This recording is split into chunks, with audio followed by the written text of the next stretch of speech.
Well, good morning, everyone. Welcome to Agent Power Huddle, and specifically, welcome to Scripting Fridays with Ed Laine. If you don't know who I am a real estate broker here in beautiful Seattle, Washington.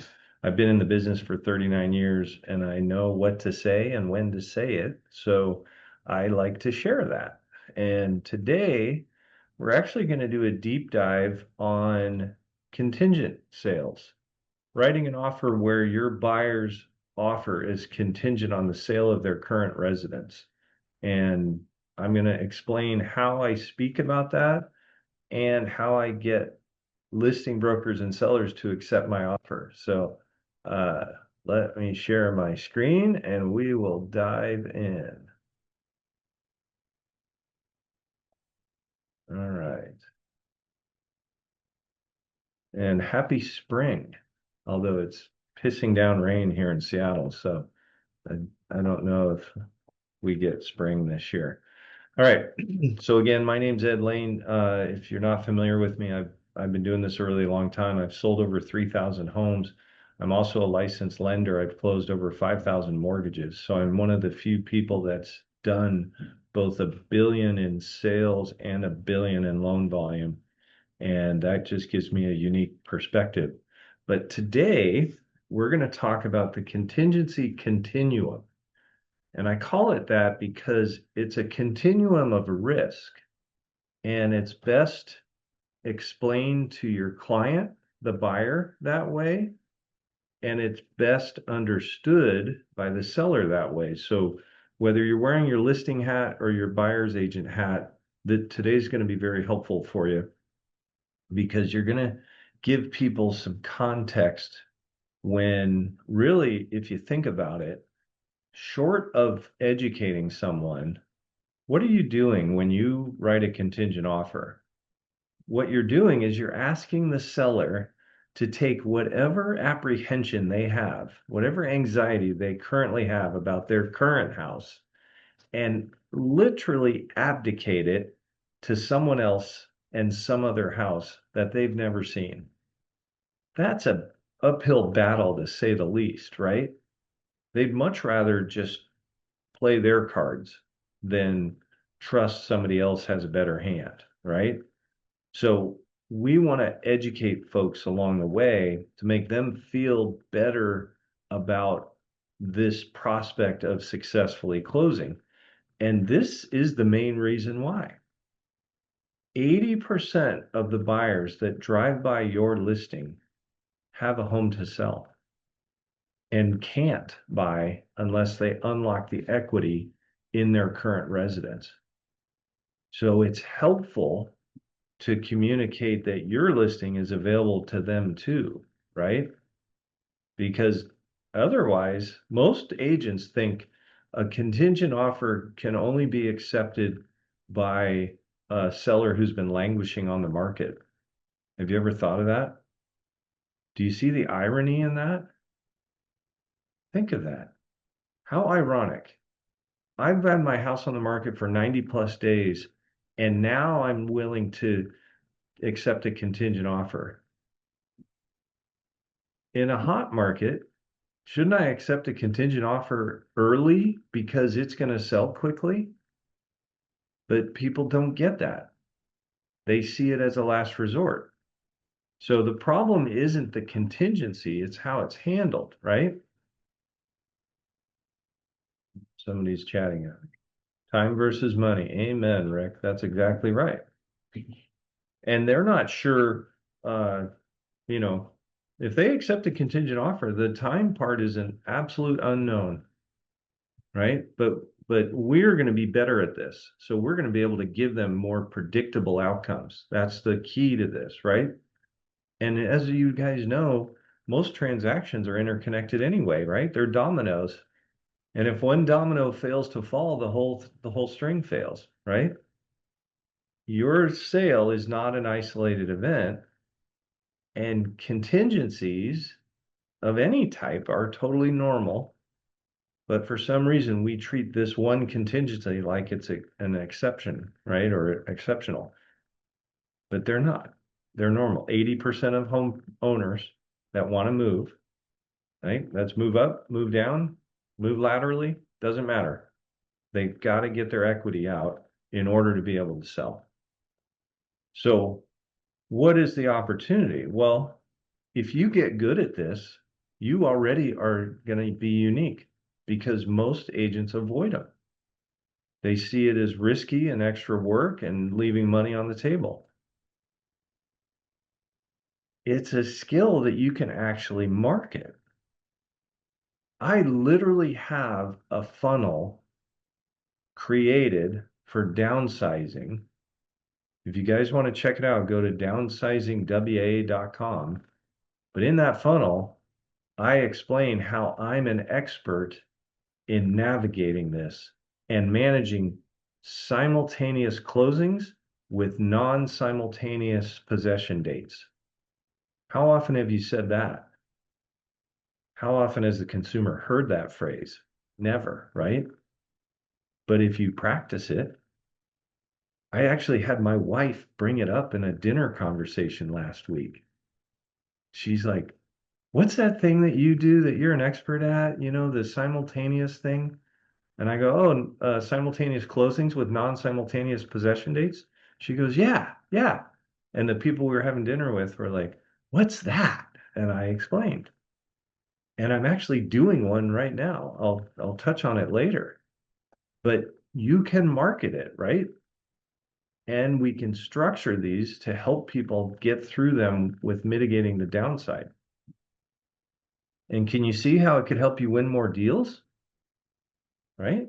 Be an expert in simultaneous closings with non-simultaneous, well, I can't even spell simultaneous apparently, possession dates, right? All right. So first thing you got to do with your client is help them wrap their mind around how this is a continuum, right? It's not a binary thing. It's not a yes or no thing. There are stages where this risk diminishes. And you want them to understand that because that's what's going to help them continue to move along that continuum, right? It's on a scale and everything sits in between, oh my God, how are we going to do this? And here are your keys. It's never just, I can or I can't, right? And your job, especially as a buyer's broker, is move them further along so the risk diminishes, right? And that's a risk to the seller. So that's a thing that I'm conveying to the listing broker as a strength, right? It's all about risk mitigation. So here's the continuum, right? When their home is not yet listed and I'm writing an offer, my offer is saying, if you accept my offer, I will list my home. Well, that's the beginning, obviously, right? Because they haven't even put a sign in the yard. We haven't exposed it to the market. There's maximum uncertainty. And there's things that we can do to address the uncertainty, but that's the beginning of the continuum, right? Then you have homes that are on the market, but they haven't gotten an offer yet. Well, how long has it been on the market? Is it languishing and you haven't done a price reduction, or did you just put it on and now let me look at your market analysis, right? You got showings. We're getting interest. We're getting feedback. That's progress, right? Then we get an offer, but it's got contingencies, right?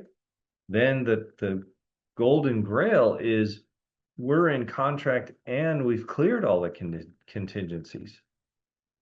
That's the one I have right now. So let me describe the simultaneous versus non-simultaneous. We negotiated an early possession date so that my client would have time to move before the closing date of their current residence and not have to move twice. That's all it is, right? Think about it. If you can close two deals on the same day, which one do you need possession either earlier for or longer for. You can do it either way, right? Early possession on the home they're buying or delayed possession on their home they're selling. And I try and buffer it by a week. In this case, I buffered it by 5 days because my client said, no, we only need 2 days to get out and 2 days to get in. And I said, let's pad it an extra day. That's it. We're not splitting the atom, right? But people are intimidated by it. And in our case, we were in stage 5. So not only did it get easier to negotiate because we were a cash offer, they were moving down. So they sold a house for much more money than the house they were buying. They could pay all cash. But all the contingencies on their sale were waived or satisfied. All we had to do was close, right? So I used a contingent offer with an early possession rental agreement. This particular house also had a well and septic. I had more addenda in this contract than I've had in a long time, but it got accepted like that because the seller's focus was, oh crap, they're closing, they can close quickly, and it's a cash sale, and my house is vacant, and my sale can close in less than 10 days because of all this. Did they care about all the extra addenda? No, they just cared about the net, right? So your job is to help your client move up this continuum. Here's another dialogue that I use. Once I've described the continuum, I'll say, our job is to go out into the market and see if we can find what you're looking for, while at the same time keeping your current residence moving forward. Because as it moves forward, the risk that we're asking the seller to take goes down. Does that make sense to everybody? And do you see how that could help you get a seller to clean up their yard and get ready for photos, and then get it on the market, get a sign in the yard, and then hopefully get a contract or an offer that's acceptable, etc. Each of those steps is making the offer that you're writing easier to accept, right? And it's also helpful, that dialogue helps people also wrap their mind around the fact that we might have to write a few offers, right? The offer we write when we haven't even put it on the market may not get accepted, but we're sure as heck going to try. You'll hear me say you don't get what you don't ask for, probably too much. But this is a great example, right? They find a house, they're interested in buying it. Let's try. We don't get what we don't ask for, right? So keep them moving along that continuum, because every offer you write will be less of a risk to that seller and thus be a stronger offer, right? So remember, we don't eliminate risk for the seller. It's still a house that they don't know. And your job when you're representing a buyer who's writing a contingent offer is to educate the seller, right? Educate them on your marketing strategy. Show them what a great marketer you are and how you're going to have a reasonable pricing strategy for this house. So it's going to sell quickly, right? That's how you strengthen your position. That's how you get a seller to feel like, oh yeah, their house is going to be easier to sell than mine because they're not trying to get top dollar for it or whatever, right? That's how you mitigate risk. So what are buyers thinking when you're in this circumstance, right? They're thinking, what if I can't find a house? Or what if my home doesn't sell? What if I lose this house and don't have a new house to move to? Or even worse, what if I end up with two houses? That's where their brain goes. And that's normal. And your job is to help them get comfortable that you're not going to put them in this position, right? I often use the analogy of lily pads. just because it's a visual that people can understand. My goal is to help you jump from one to the next and not have to jump twice, and certainly not land in the water, right? And they're like, okay, and are you good at that? I'm an expert, right? And you guys should be comfortable saying that too. So how do you do this and position it before you write? Well, you got to make sure they understand the process, make sure they're committed to the process, and they trust you to help them carry out the process, right? All your normal pre-list activities. In a lot of cases, that means assembling a list of to-dos. We're going to have to do some painting and cleanup and fix that, shed that's sagging on the roof or whatever it is. Get them working on those things, right? Because even if we're writing an offer before we list, we don't want to have 12 weeks of to-dos before we can even put it on the market, right? Because that's asking a seller to accept a contingent offer where you're not even going to list it for 3 months is stupid. None of you would even ask for that, right? So it's prudent to get started right away. And you guys have all heard me say this repeatedly, but I'll say it here because it's relevant. Get them to hire you. Get a signed listing agreement before you lift a finger on anything. Don't do CMAs. Don't give them the list of to-dos. Don't do anything. Here in Washington State, we have the benefit of a state law that says literally we can't provide brokerage services until we've been hired. Well, in this context, that's a signed listing agreement. So we wrap a dialogue around that. We get signed listing agreements all the time. Wouldn't that be cool if you could do that or say that? You also want to coach them to price aggressively. Make sure they understand that if we go for the highest number, it's going to take longer to sell. That seller's not going to accept our offer if we do that. So let me ask you right now, are you comfortable pricing this to sell? I don't use words like low or cheap, right?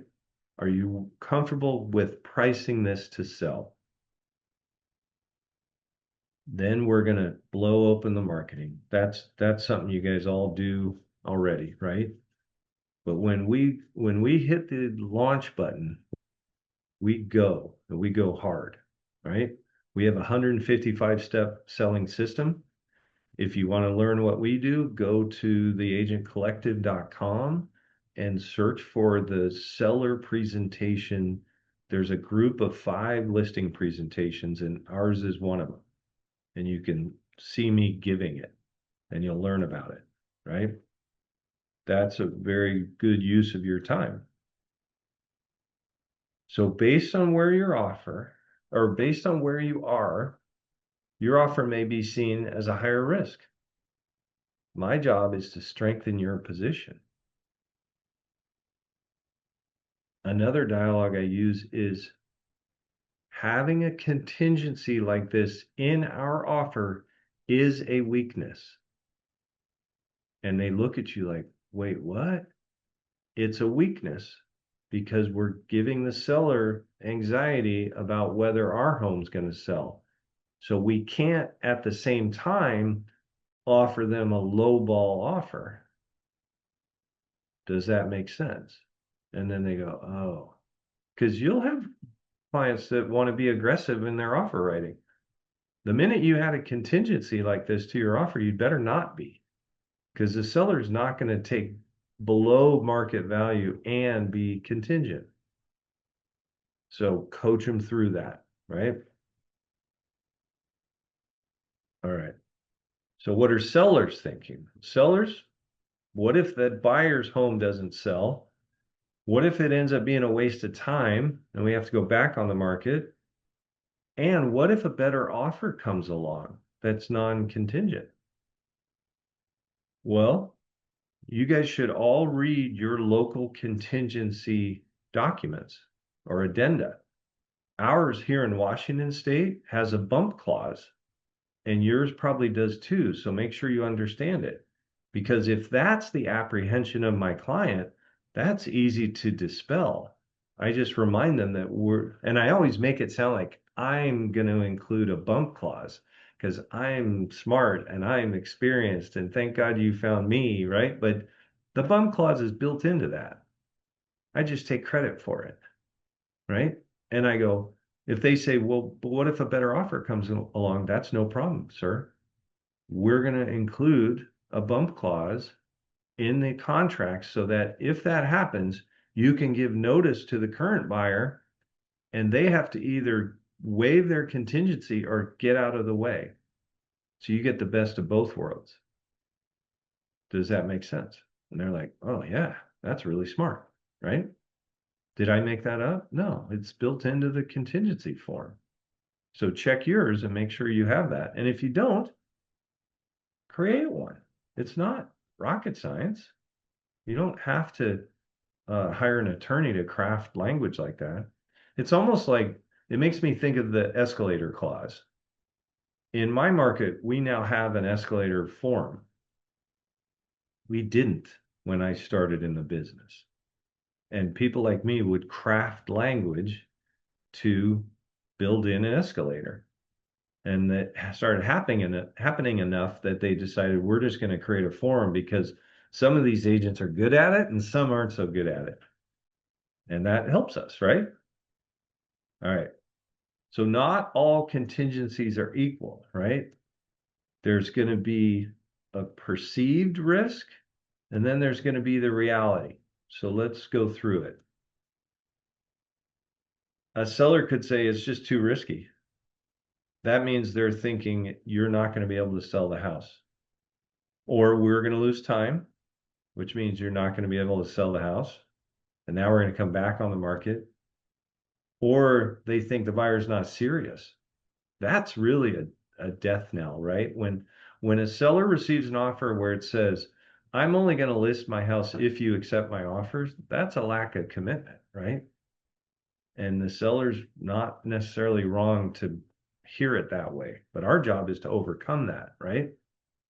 So is it too risky? Well, you got to evaluate it. Where is it on that continuum? I've had conversations with listing brokers where they're like, my seller won't accept your contingent offer, but once you get it on the market, write the offer. Or once you get a contract, write the offer, then they will. Okay. That's an agent that maybe is being a barrier to our success, but at least they understand the process and they're educating their client.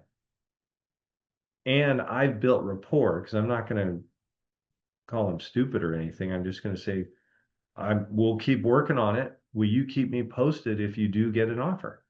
Right? Help them assess the probability. If I represent the seller, I want to see your CMA and I want to know what's your list price strategy, right? If you're already on the market, when's the last time you did a price reduction? When's the next time you're going to do a price reduction?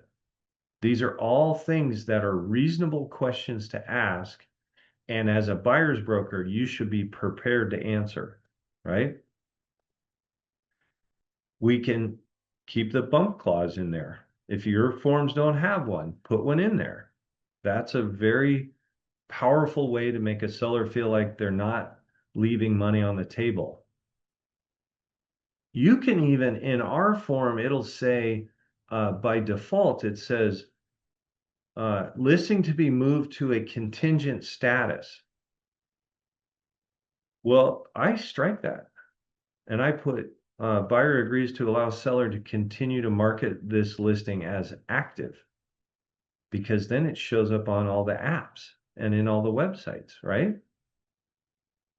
And if they're super confident, they shouldn't worry about me continuing to market this house.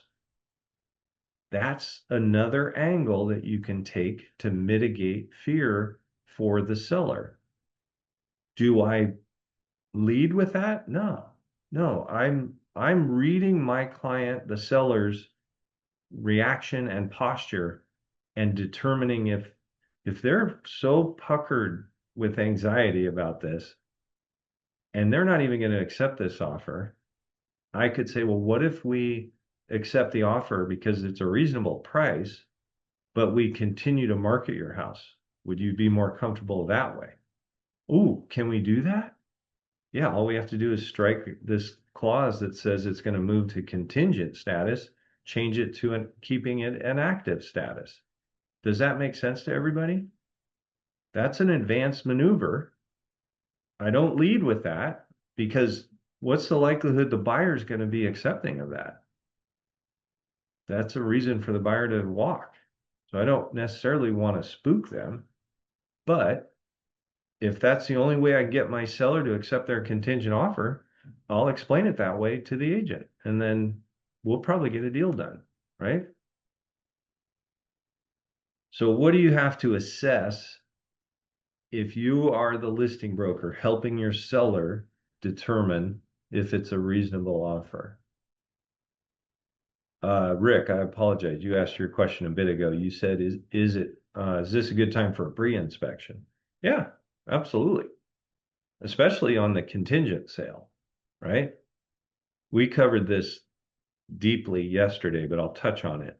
If you have a listing where you get your seller to do a pre-inspection, you want to have them have the attitude of, I'm going to fix anything that shows up on that inspection report, right? Because if you don't, now we got to update the seller disclosure and disclose everything that's wrong. So just keep that in the back of your mind. We can do a deep dive on that one of these days. But yes, Rick, doing a pre-inspection when you're selling a house that's the contingency for a purchase, that brings more buyers to the table, right? So what are the 5 things? Well, the first is, where on that continuum is the buyer's home? Is it ready to go on the market? Is it already on the market? Where's it at? What's your pricing strategy? Show me the CMA. I want to see the comps you've chosen. I'm going to do my own CMA if it's a home within my MLS, because I'm going to determine if you're smoking crack or not, right? How many days on the market has it been? If it's young or fresh, that's good. If it's stale, when's your next price reduction? Look at their marketing.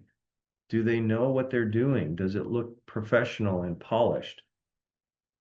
And what's the financial strength of the buyer? Talk to the lender, talk to the loan officer. You should do that on every deal, but especially here. Hey, I know your pre-approval is subject to the sale of their residence, but assuming they sell it, how strong are they? And what do they need to sell it for in order to qualify? Well, they need to sell it for at least 900,000. Okay, that's a problem. It's only worth 7.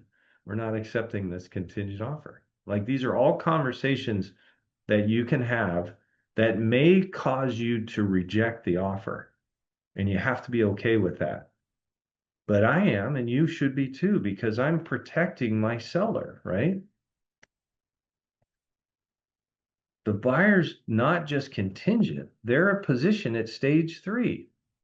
Here's what that means for you, right? What was stage 3? Stage 1 was not yet listed. Stage 2 is listed, but no offers. Stage 3 is good traffic, but not yet under contract. That's not a bad spot to be. It's way better to be in stage 4, right? That means you've accepted an offer. All right. How can you reduce risk for your seller? Well, get their timelines aligned.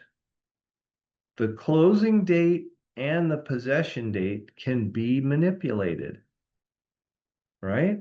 Like my deal I'm doing right now.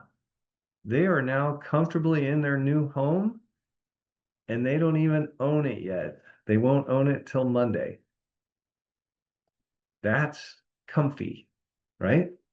And you know how much rent we're paying for those 5 days? None. Because it's a cash offer that's closing quickly, and they were ecstatic to get our offer. That house, by the way, happened to be on the market for 70 days. We had a strong position. Did we ask for a discount? We actually did.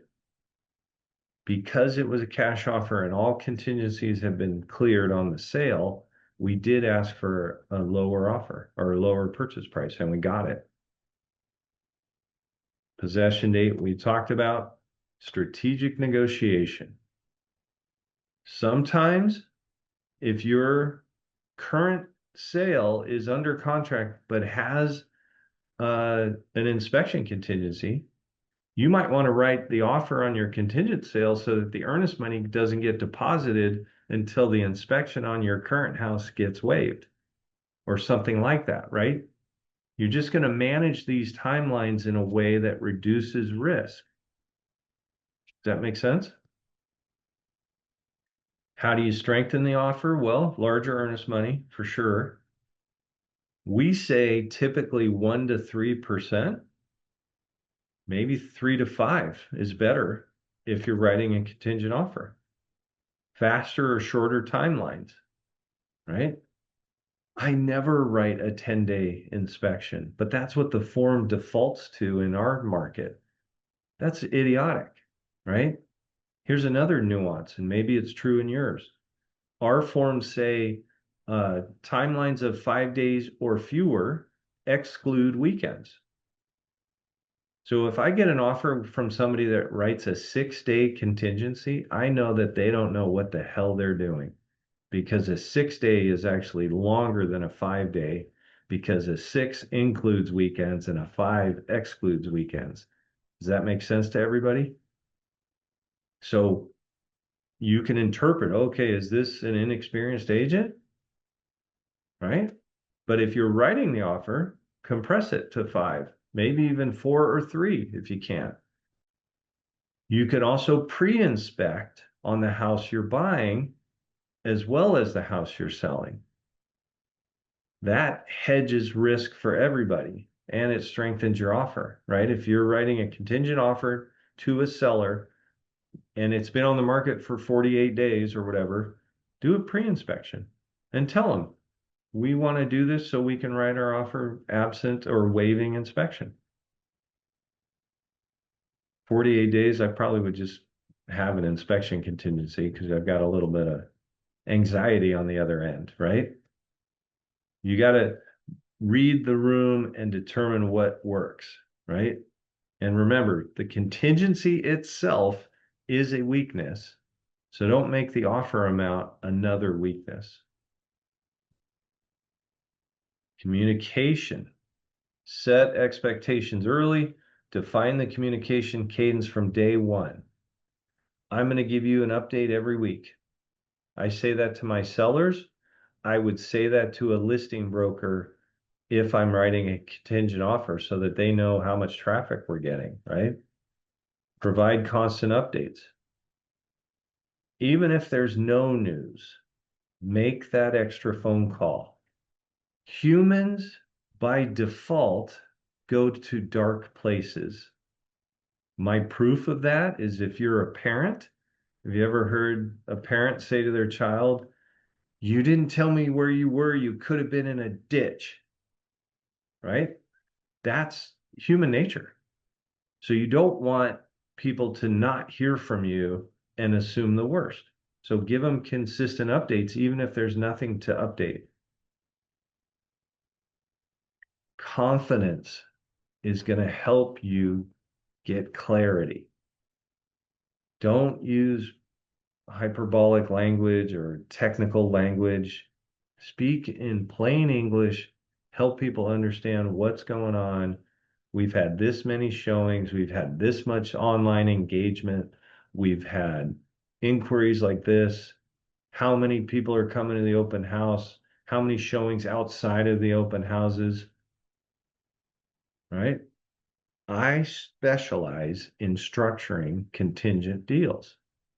This can be another arrow in your quiver if you get good at it. And it's not like we're splitting the atom, right? It's just getting comfortable with the language and the forms and the conversations. And most agents won't do it. They'll even put in their listing, no contingent offers. Well, they're closing off a part of the market by doing that. If the sellers let your client move in early, is there a risk to them all? Yeah. Uh, and Jeanette, thanks for commenting. Yeah, Rick, here's a risk for you. If you let me move into your house early and we haven't closed yet and I burn it down, is that a problem? Yeah. That's why we have landlord-tenant agreements in place, even if you're not paying rent. Because that language in those rental agreements, in our MLS, we call them Form 65A and 65B. A is a prior to closing possession for the buyer. B is a post-closing possession for the seller. They're both rental agreements, and they both define who has liability in the worst case scenario. So I would never alarm a seller about that. I would point out that they're protected from it, right? But yeah, there's risk. Debbie said, I've always been told to discourage a buyer moving in before closing. Yeah, most of your managing brokers are definitely going to say that because of that risk. You can choose to not do these deals if you want. I do them all the time. I've got someone who is a tenant today as I'm talking to you. Am I worried that they're going to burn down the house? No. Is my managing broker worried or designated broker worried? Probably. That's their job. I was here in Washington State, broker of record is known as designated broker. I was a designated broker for 20 years. I didn't have a policy that forbade early possession or post possession. I just had a policy that insisted you had a rental agreement if you were ever going to do that. And I got offers from my agents where they were missing that. And I wouldn't let those close because of that risk. But did I say you can't do it? No, that would be counter to our mission as real estate brokers, is to help buyers and sellers come together and put a deal together, right? So let's look at a real example, right? Buyer's home is listed, but sitting with no offers. Seller views that as high risk, right? How long's it been on the market? It could be stagnant. The obstacle, the seller's hesitant to accept, fears wasting time while waiting for the buyer's home to sell. But they're at least active and they're evaluating, right? Then we encourage them to do a price reduction. And we even have a guaranteed sale program. So we can put a backup offer in place to give the assurance that it's going to close within a certain timeline. Now it's under contract. The seller is much more comfortable, right? Seller accepts due to reduced risk perception. Both homes closed within 45 days. This is a real life scenario.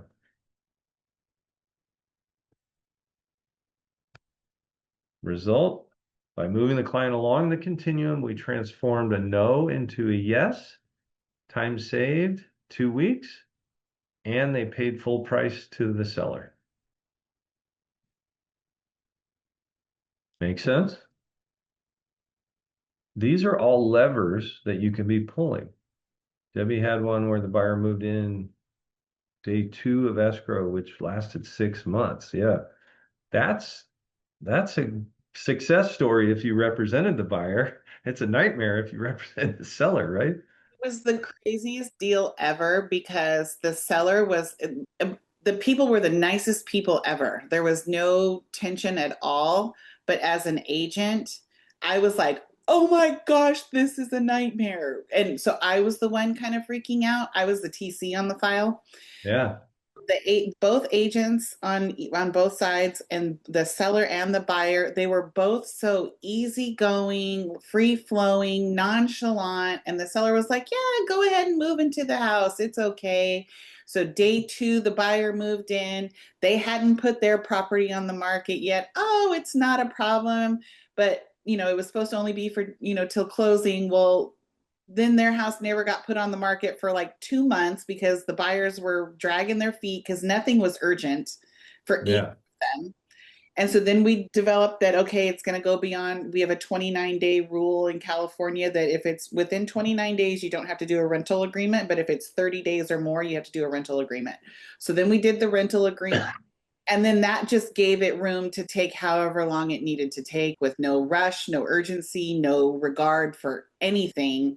And it actually worked out well, which I was surprised, but it was a nail biter for 6 months on that file. Like Yeah. the buyers would spend money that they weren't supposed to spend and then they'd have to replace it. And like the lender was like, okay, quit doing this.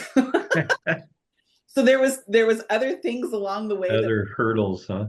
yeah, that were making it a nail biter, but it was after 6 months, the agent and I was like, oh my gosh, I'm going to be an alcoholic now because this one was just Well, and the seller was very compliant because in the end, they were the ones that were put out it because was they didn't get their money for 6 months. no. We did do a rental agreement where they did pay. Yeah, but they didn't unlock their equity for 6 months. She didn't care. It was an investment property or family property that they'd had for years, and um, Yeah. No, I know she didn't care, obviously, right? That's yeah, all I'm pointing out for Rick and Anjanette and anybody else that watches this is in the end, it's the seller who was cool with all that, and that's awesome. That's why the agents were chill because the seller wasn't pulling her hair out. yeah. So that's a home run story, actually, in my opinion. And I think the buyer and seller became friends as a result of it, and I think they like hang out now. That's It awesome. full circle, like They started out had 6 months to get to know each other, so I guess started out crazy, ended up really, really good. that's funny. And the TC on the deal was the one who stressed out the most, probably. Yeah, I was. That's funny. You don't have to assume other people's stress, all right? Just keep that in the back of your mind. It was just the compliance of it all. And I was like, this goes against everything moral and ethical that I know of in real estate. Yeah, yeah. Well, and especially if you're in a firm who's typically anti per early possession or post possession, you got that hanging over your head the whole time. That only gets amplified, right? So, key takeaways for everybody. And I didn't look at the clock. How are we doing on time? Oh God, I've gone long. Uh, Keep them moving along the continuum, right? How do you do that? Well, you stop asking yes, no questions. Instead, focus on the next step every time. Here's the next step. You want to manage the risk and reduce it when you're presenting these offers, right? So create an offer that's going to be easier to explain as low risk to the seller. And if you represent the seller, counter the offer in a way that reduces risk. Always communicate clearly, right? Saying nothing takes people's brains to the dark side. That's not what you want.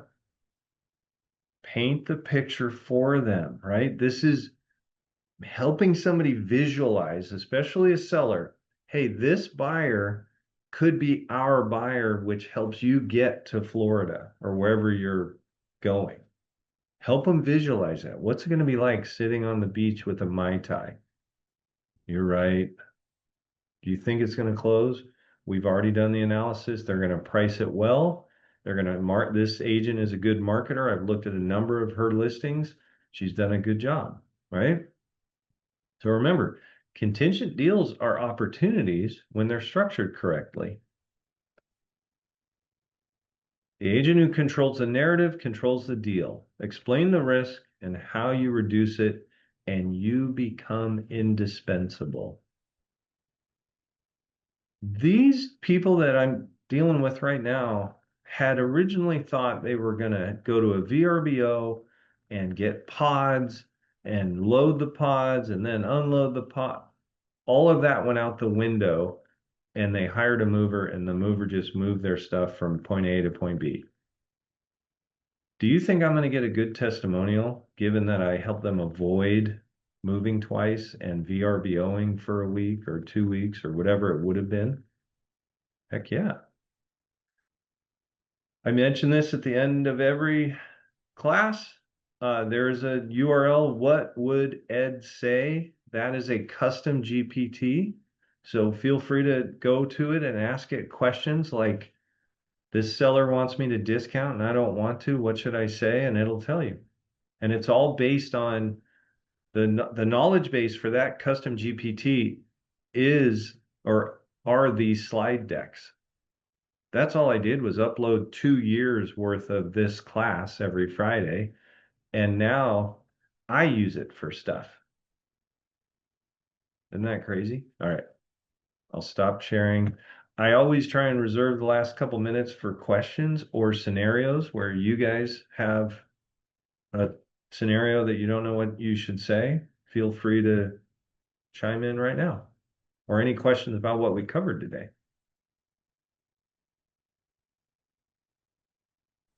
I was just going to make a comment when you were talking about being really communicative, and the deal I was talking about is the seller didn't want any contingencies, but they had stuff. We got they had already pre-done their home inspection, and there were some things on there. I didn't feel comfortable with my client just waiving, but she really wanted the house and she was paying cash. Yeah, And so that just came to, like you said, being very communicative with the listing agent. And I asked the listing agent, I says, okay, before we write this offer, if we paid for the inspections, of course, we're going to pay for the inspections. Would the seller be open to letting us come in and do pre-inspections? And then we can do our offer based on those inspections. Because she didn't want to do repairs either. And yeah, so the listing agent said, yeah. So basically, we just basically made an appointment to view the house again. But I brought all my inspectors in. They yeah, did all the inspections. Then we found out it's going to be about $5,000 or $6,000 worth of repairs. Knew she didn't want to write any repairs. So and it was a cash offer. So we just lowered our asking price, the amount of the repairs, and she yeah. accepted it. Yeah, that's a home run. And you're absolutely right, Anjanette, that the key was communication. If you didn't know that the seller was so against contingencies, you might have just blindly submitted something that would have gotten rejected. That's why on my team, we make 2 phone calls to the listing broker before submitting any offer. That's the main driver is to build rapport. But we have 4 questions that we want to ask every time too. So I love that story. I will tell you if I ever get a seller as a potential client that says, and I don't want any contingencies, I will educate them because that's a dumb and naive posture. But I won't say that. I'll just say, are you saying like contingent on the sale of another house? Oh, any contingency. I don't want any.